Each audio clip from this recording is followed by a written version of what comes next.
Hello, everyone. This is Jennifer Jennings, your intuitive astrologer here in Nashville, Tennessee. Guys, thank you so much for keeping on with this story with me. This is so exciting, inspirational, gives us so much hope to see that his story is our story and the way that we can relate with what was going on in his time, what's going on in our time, and how he showed in our times past how we can free ourselves from the slavery of our governing bodies. And so this 10th house in Scorpio shows an intense sacrifice.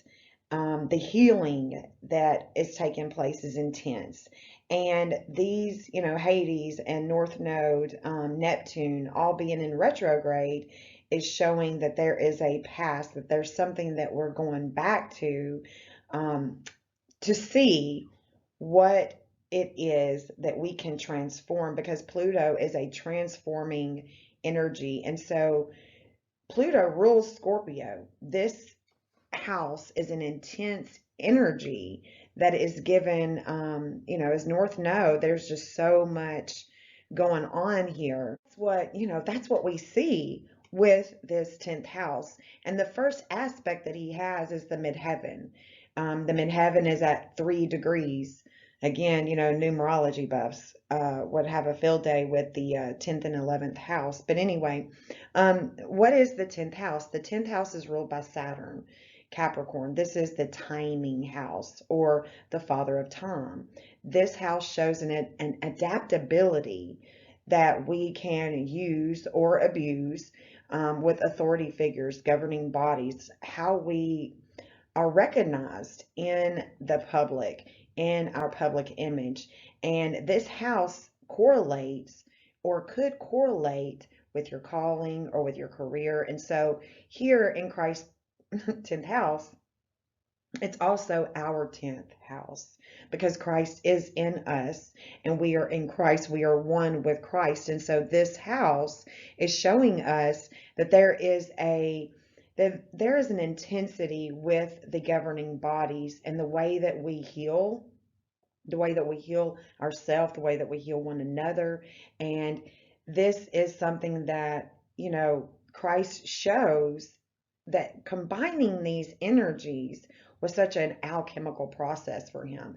The underworld is the duality that he sees in the government with the health. He's powerful in his public image. Obviously, he was, because, we're still talking about him and still relating our energy with his energy, right? And so this story is intense. It exposes truth. These truths that are happening right now with the balancing of the poles, the balancing, because Earth is in a magnetic reversal. There is, our magnetic poles are moving towards Siberia at a very alarming rate, and the sun has been quiet for over 150 years. So, this truth, the revelations of truth, they're all coming out with this internet and the online information. This, we're constantly regenerating this energy through our communications, through the radio waves. And our natural radio waves is what taps in to this tuning that Christ was easily able to tap into, as this craving that he had in this house was, it was an understatement. The craving that he had to work for God. He wanted to, his recognition was not him, his work. It was God's. It was showing the Creator, the Father's work through him. And he was saying that, you guys are going to do more. You're going to do more. And this faith that he had, this confidence that he had, is what he is showing us that we need. We need to have the confidence to go deep within and work for God. And this is how he attracts crisis with the governing bodies, is how he was so deeply involved with the work and the research that, he had available to him, the research, the public resources that he had available. This was an intense part of his work.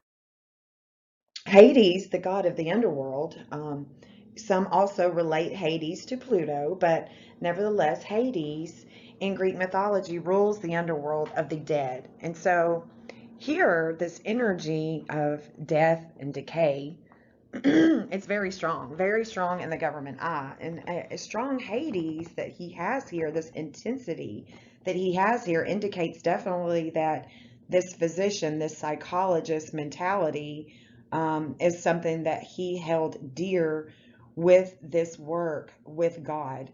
Hades implies an intense analyzing process to solve problems in the house that it sits in. So here again, we see that, problem solving is easily done with Hades, because, and as you can see, Hades glyph is symbolized by a crescent moon with a hanging cross within it, indicating an emotional and spiritual concern. Also, weighted emotional issues can come up with this. With this energy, the moon reminds us to take care of ourself, our emotions, because if we don't, it can cause a disease. And that would be something that he would have definitely, you know, initiated within his teachings, is that our emotional attachments weigh us down. They literally weigh us down, and they cause a disease. It's also in the resolution of emotions where a new awareness of growth takes place with this energy. And so, beautiful positive manifestations derive from this energy. And so in the positive, he's definitely seen to be helping others heal, helping others find solutions to their ailments. And so this energy is here in this house in Scorpio is karmic. This is a karmic thread for Christ, for us, in the regeneration process in the underworld with our past lives. And so Hades is requiring, the old to break down and to transmute into a new beautiful energy into the world. This is that alchemical process that I was talking about. And so intuition, following your gut, these are things that brought Christ joy, and these are things that can bring us all joy, is to be able to rely and understand and have faith and trust in that intuition that we receive on a constant basis. Because as I am communicating with you through the radio waves, do believe that there is a creator that has created these radio waves for this said communication. And we also have the ability to communicate to the creator of these, radiating waves. We can communicate all day, every day. And so this is what Christ's work was all about, is communicating with this energy and receiving the gnosis that he would have to be this healer. You got to think about it. These patterns show us the nature of the substance, which is the form. This is the form that Christ would take each generation, and this is what we take with each generation, that we are regenerating our energy into this realm of, we can call it karma, or we can just say that we just come here to learn to, evolve in the spirit, in that spirit of truth, where we let go of the materialism, that takes us deep, deep down into that underworld. But it is going deep, deep down into that underworld that we can understand and call in to rectify, the past for the future. And so, Hades, Pluto, this is an unseen world. This isn't something this is so deep that many people are just too uncomfortable, but not for Christ, not for the seekers of the spirit of truth. This is something that we seek on a daily basis, because it seeks us as well. It's just that type of communion that it's just like me communicating with my mom or me communicating with my kids. It's the same way that we are communicating with the unseen underworld type of, manifesting energies. And so, you know, we can see that here in Christ's chart, these energies are really karmic. And the North Node also being here in the 10th house with Scorpio, Pluto being the ruler. And then we've got Saturn. This is a timing. This is all about timing, too. Don't forget that this is also about the time in which he lived and the time in which we are living this story, because we are in him and he is in us. This energy is fragmented. It's such an energy that we will never be able to understand, because we are so limited, and we limit ourselves with the dogmatic, with the closed-minded, um, thinking that we can't even understand the concepts that God has created for us. And so here, as we learn these creative energies, we are seeing that Christ, having his North Node here, sets a tone. It sets a tone for the quest that is a continuous quest to seek dignity in the eyes of the world. And so we are constantly repaying past life karma, or past life, things that we just really want to work on in the next life for the spiritual evolvement and the spiritual consciousness growth, to sustain our heart and to sustain the magnetic fields of regeneration. And so understanding, having compassion, resisting change is not something that we ever, we don't want change, but to resist change is to not go with the flow of your own energy and what it's here to do. And so it can create, if you just don't go with the flow and you're just constantly resisting change, then it sets you on a roller coaster ride until you actually get on that path. But you're going to get on it. Even if you're not on it right now, you're going to get on it. You're destined to.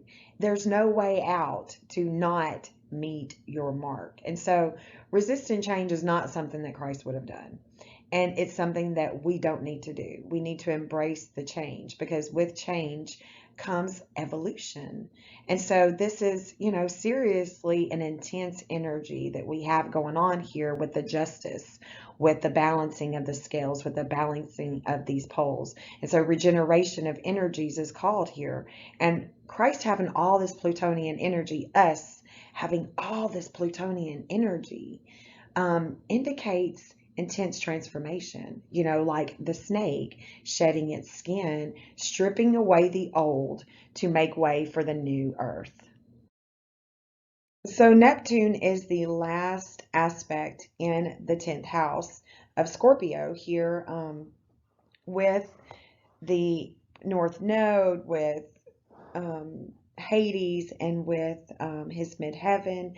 This is that alchemical sacrifice. This is the wholesome planet that gives him such a humanitarian, psychic energy when it comes to healing, not just himself, but other people. And it gives him an ability to to not just be addicted to working for God, but be addicted to bringing healing to other people, showing them the magnetism, the water, and how he would have known what he came to do. And this is definitely something that he would have talked to other people about, which he did.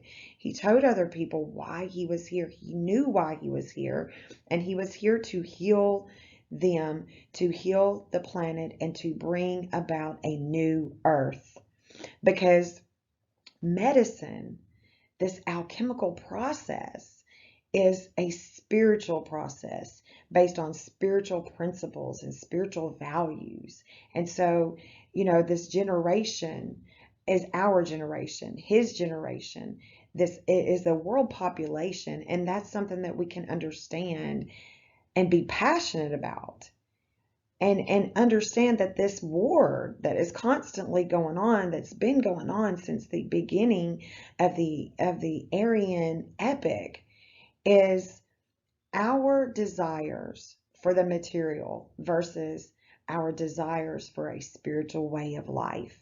And that means that we have to love our brother and sister. We have to hold them up in a higher realm than ourselves. And we can see that here in this house, Christ showed us that there would be a transformative paradigm shift with the poles and with medicine, with the government. And the same thing, that was going on then is going on now. Neptune and Scorpio gives us a way to connect and merge with something greater. We can connect and we can merge with God all day, every day. And it's just like me talking to you through these radio waves. There's natural radio waves, and the sun takes in all that feedback. And so that's the reason why the natives, the ancients, the esoteric wisdom handed down to us shows that this magnetism through the radio waves is how we naturally connect to God. And these energies that we come here in this manifestation form with. It's a beautiful story, and it's just one that we need to attune ourselves to, like Christ did. Christ finds his directive from Hades, that Hades realm, those people who need help, like down here in this underworld, we need help. And so in order for him to help us, we have to attune ourselves to following him and what he did and what he showed and how he loved and how he gave and how he forgave, right? And so, this underworld, this realm, it's his past and it's our past. And this is also something that we are setting straight for the future, and we are balancing it here. After that ninth house, we've learned we've got to balance this intensity for the greater good. And so, I really appreciate you guys joining me. We only have just one more house until we can get to, some more juice of the energetic soup that Christ has definitely bestowed on us all. And we just need to tap into it. And so that next house is critical. It's critical for the group, for the collective, for the future, because, I quickly saw Jupiter, and in the sign of Sagittarius, there's a lot of warring going on, and that's going to go on. And so we need to be prepared. Eyes open is something that we really need to understand, that if we could just keep our eyes on God, know what's going on, warn our brothers and sisters, and have this compassion for telling the truth, because it all goes back to that Cain and Abel story, where we do not need to kill our brother. We need to raise him up into the light. And so, guys, y'all stay safe out there, and until next time, I'm going to bring you that 11th house very soon. Peace.